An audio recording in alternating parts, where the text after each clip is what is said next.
大谷郁恵さん。はい。はじめまして。お願いします。はじめまして。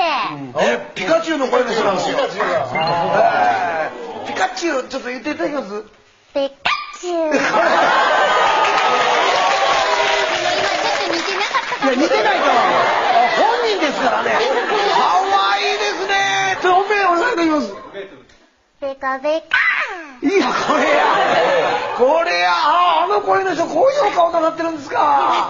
いや、すいませんって、今更謝ってもうても。大門正樹。